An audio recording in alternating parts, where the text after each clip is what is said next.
കൂട്ടുകാരെ എല്ലാവർക്കും നമസ്കാരം. ഇത് എന്താണെന്നല്ലേ, ഇത് കഴിഞ്ഞ കൊല്ലം ഞാൻ മാങ്ങ ഉപ്പിലിട്ട് വെച്ചിരുന്നുണ്ടാവും. ഒട്ടും പൂപ്പൽ വരാതെ നല്ല ഇഞ്ചി പോലെ മാങ്ങ വളരെ നല്ല രുചിയോടുകൂടി നമുക്ക് പിറ്റേ വർഷവും എടുത്ത് ഉപയോഗിക്കാം. അപ്പോൾ ഇങ്ങനെ മാങ്ങ പൂക്കാതെ ഉപ്പിലിടുന്നത് എങ്ങനെയാണെന്ന് ഞാൻ കാണിച്ചു തരാം കേട്ടോ. ഞാൻ ചെയ്യാറുള്ള രീതി ഞാൻ കാണിച്ചു തരാം. ഇപ്പോൾ പോയി മാങ്ങ പറിച്ചുകൊണ്ട് വന്നതാണ്. ഫ്രഷായിട്ട് പറിച്ചതാണ്. വാടിയ മാങ്ങ പാടില്ല, ചതഞ്ഞത് പാടില്ല.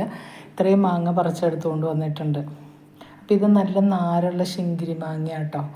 അപ്പോൾ ഈ നല്ല ചതയാത്ത മാങ്ങ നമ്മൾ താഴെ വീണ് ചതയാത്ത രൂപത്തിൽ വേണം മാവിൽ നിന്ന് പറിച്ചെടുക്കാൻ വേണ്ടി. കണ്ടോ, ഇത് ഒട്ടും ചതഞ്ഞിട്ടുമില്ല, കേടൊന്നുമില്ല. അങ്ങനെ നല്ല മാങ്ങ നോക്കിയിട്ട് വേണം നമ്മൾ ഉപ്പിലിടാനായിട്ട്.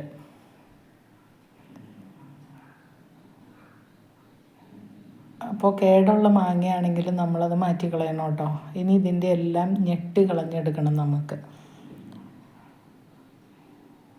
അപ്പോൾ ഇത്രയും മാങ്ങ ഞാനിപ്പോൾ ഇടുന്നില്ല, ഇപ്പോൾ ഒരു ചെറിയ ഭരണിയിൽ ഇടണുള്ളൂ. എന്നിട്ട് പിന്നെ കുറച്ചും കൂടി ഇട്ട് വയ്ക്കുന്നുണ്ട്. ഇതാണ് ഞെട്ടി കളഞ്ഞെടുത്ത മാങ്ങ. ഇനി ഇത് നന്നായിട്ട് കഴുകി വൃത്തിയാക്കി കൊണ്ടുവരാം. അത് കഴുകിയിട്ടുണ്ട്. ഇനി നമ്മൾ ഈ ഓരോ മാങ്ങയും എടുത്ത് തുടച്ചെടുക്കണം. ഒട്ടും വെള്ളമയം ഉണ്ടാവാൻ പാടില്ല. വെള്ളം ഒട്ടും അതുമേ ഇരിക്കരുത്, എന്നാൽ മാത്രമേ പൂത്ത് പോവാതിരിക്കുള്ളൂ. ഇങ്ങനെയുള്ള കാര്യങ്ങൾ കൃത്യമായിട്ട് ചെയ്യണം. അല്ലെങ്കിൽ നമ്മൾ മാങ്ങ ഇട്ട് കുറച്ച് ദിവസം കഴിയുമ്പോൾ തന്നെ മാങ്ങയുടെ മുകളിൽ ഒരു വെളുത്ത പൂപ്പൽ വന്ന് മാങ്ങ മുഴുവൻ കേടായി പോകും. കണ്ടോ, അപ്പോൾ വെള്ളം ഒട്ടുമില്ലാതെ ഇതുപോലെ തുടച്ചെടുത്തിട്ടുണ്ട്.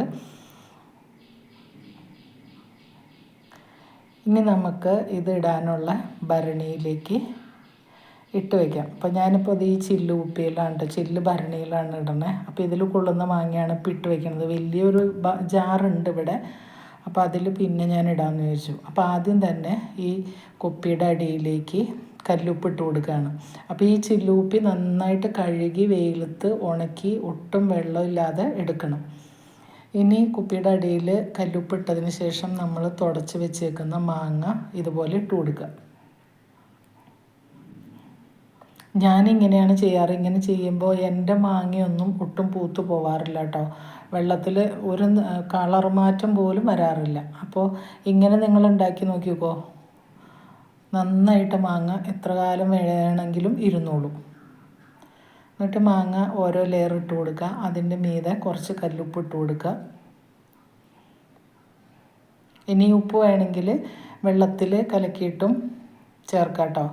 പിന്നെ വെള്ളം ഒഴിക്കുന്ന കാര്യം, ഇതിലേക്ക് ഒഴിക്കാനുള്ള വെള്ളം ഒരു അരമണിക്കൂറോളം നന്നായിട്ട് തിളപ്പിച്ച് നല്ല പോലെ ആറിയ വെള്ളമായിരിക്കണം. തിളച്ച് ആറിയ വെള്ളമായിരിക്കണം. ഒട്ടും ചൂടുണ്ടാവാൻ പാടില്ല. ആ വെള്ളമാണ് ഞാനിപ്പോൾ ഒഴിച്ചു കൊടുക്കുന്നത്. ഓരോ ലെയർ മാങ്ങയിട്ടു, അതിൻ്റെ മീതെ ഉപ്പിട്ടു.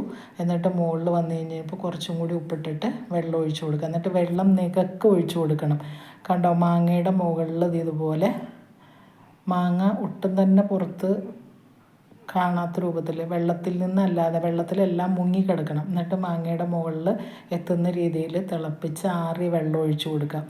ഇനി ഒരു പ്രിക്കോഷൻ എന്ന നിലയിൽ ചെയ്യാവുന്നൊരു കാര്യം എന്ന് വെച്ച് കഴിഞ്ഞാൽ, ഇതിൻ്റെ മുകളിലേക്ക് കുറച്ച് നല്ലെണ്ണ ഇതുപോലെ ഒന്ന് ഒഴിച്ചു കൊടുക്കുക. കുറച്ച് മതി, ഒരു സ്പൂണോളം നല്ലെണ്ണ ഇതുപോലെ ഒഴിച്ചു കൊടുക്കുക. പിന്നെ ഒരിക്കലും ഈ മാങ്ങ പൂത്തു പോവില്ല. അപ്പോൾ അതിന് ശേഷം അടച്ച് വയ്ക്കുക. എന്നിട്ട് നമുക്ക് എടുത്ത് സൂക്ഷിച്ച് വയ്ക്കുക. ഇനി ഇതിൻ്റെ മുകളിൽ വേണമെങ്കിൽ ഒരു തുണിയും കൊണ്ട് ഒന്ന് വട്ടത്തിൽ കെട്ടിയും വയ്ക്കാം.